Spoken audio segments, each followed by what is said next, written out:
Hi there, this is Diecast channel, and in this video I'm going to show you this 1941 Plymouth Sport Deluxe coupe.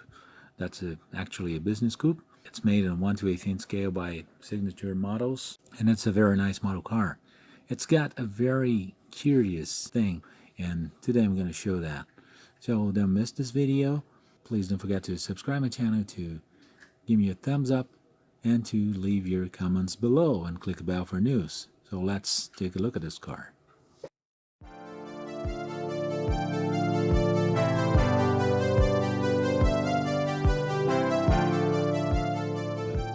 This car was a business coupe. At the time, it was a simple car and a cheap car, but it was a very charming car. As we can see, the white wall tires, wheel covers, and those body lines that are typical from the 40s, those steps here below the doors, and the trim, the handle.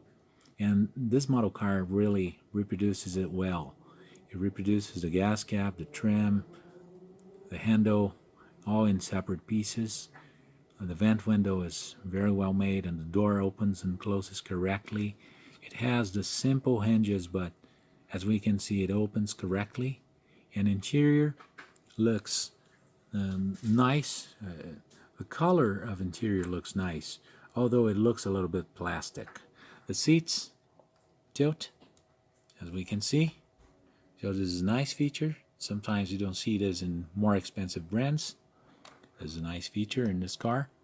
There's no headliner, no dome light. The dashboard is very simple. It's only a piece of plastic with all details cast in.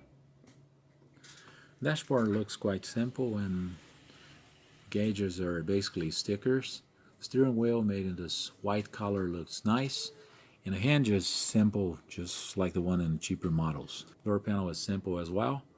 It's all made in plastic with these couple trims painted on, and the handles here and the crank and this door handle are made in chrome pieces, separate chrome pieces that really look okay. It even has a simulation of a car lock, which is nice. It needs a little painting here. It could use a little painting to be a little more realistic. Still looks a little bit plastic. Door shuts correctly, and the lines of a car are very nice. As we open the trunk, we can see a couple simple hinges and a trunk interior that's all made in plastic, and black plastic actually. It doesn't show a large trunk just like we find in the actual car, but it's a simple reproduction that looks okay according to the model price range. The gas cap and the tail lights look quite realistic, although this one is missing the red paint. I don't know what happened since I got this model used. Chrome here is a little worn out, but it still looks good. And the bumper guard is a single piece right here in the middle of the bumper, and we can see all those parts that form the bumper as well as a single exhaust. This, I believe this was an optional at the time, because I've seen this car with two of them, or with this one here. And I've seen a third tail light right here. I guess it was a brake light at the time, right below the license plate here in the trunk lid. So if you know that some information about this car, please write it down in the comments. Trunk shuts correctly. There's no misalignment, no problems at all, no issues. Rear window looks great. Passenger door also shuts correctly. And as we open it, we can see a very weird thing that happened to the interior of this car. I honestly don't know why, but if this car is a 3 in a tree, why does it have a second gear lever here on the floor? So it really makes no sense. I'll probably remove this one and just leave this one as steering column, just like the one in the real car. And I should do some detailing on this dashboard to make it more realistic. I guess it's body color and just have to check it. But the door still shuts correctly. And the trim looks nice, the handle looks nice, it's a separate piece, the vent window is a separate piece, so all these parts look very good in this car.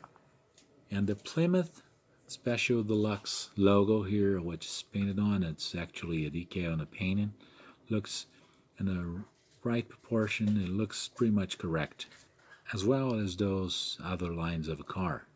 So there are no big issues on the outside, but rather on the inside. The front of this car also looks very charming and very interesting.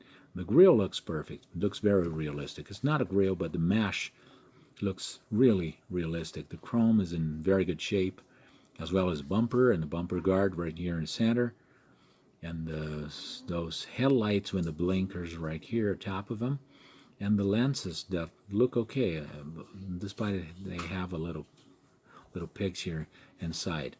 The hood ornament looks good, the hood trim looks good, and the hood opens and closes correctly. And we open it, no big deal about the hood. It's even coated inside with a black plastic, so it makes it look more realistic. The hinges are not exactly like those ones we find in a real car, but they are still pretty well made. But the biggest issue about this model car is right here in the engine. A couple of my subscribers have warned me about some weird thing that happened to this car. This car is a straight six, it's a 201 cubic inch straight six. So why did they put those two valve covers just like a V8? So it would be a straight six and a V8 at the same time. It would be a 14-cylinder engine. That's quite weird.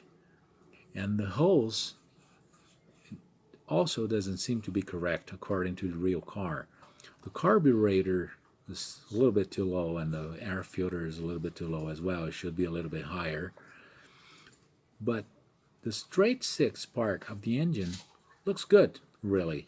This engine actually needs to be taken out of this car and worked on to be a straight six instead of this straight six V8 at the same time. So I guess I'm going to have to do a couple works in this car. One is to remove the floor on the floor, and the second one to remove the V8 part of the inline six engine. One more look at the engine. As we can see, it really looks weird. Although the engine bay looks okay and the radiator looks fine. The hood, though, shuts correctly. Underneath the car, we can see they took pretty good care of the chassis. It's a body and chassis, so we can see chassis, the X-shaped structure, and the single exhaust that comes from one side of the engine, so it's a real straight six, not a V8. Having a couple V8 heads really doesn't make any sense. Wheels and tires look good. The engine looks good. The transmission looks good. Drive shaft and the axle, they all look okay. They're a little bit too shiny. I guess they should be flat black, maybe. And suspension does not work. The drive shaft does not spin. Steering system actually steers. If we turn the steering wheel, we can see the wheels actually steer. So this is correct.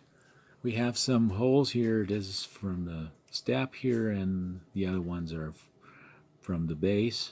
Probably the way the car was held in the box. But it looks okay from the bottom. That's not much you can expect from a cheaper brand just like this one, but the car really looks terrific. The model car is very well made with a very nice color. It's a typical 40s color and it looks very nice. But those couple issues we had in the interior, both in the interior and in the engine, make the car lose grade, I would say. So from 0 to 10, it will lose points and take a 7 instead of a 9. Still, it's a very nice car to have in a model car collection. The lines are good, the detailing is good, just have to work on a couple of issues. So I'd like to thank you for all likes and views, for all comments. Please let me know what you think about this car, what you think about this video, what you think about those weird issues I've shown on this video. And don't forget to give me a thumbs up, to subscribe, and to click bell for news. So I'll see you in the next video. See ya. Bye-bye. Thanks for watching.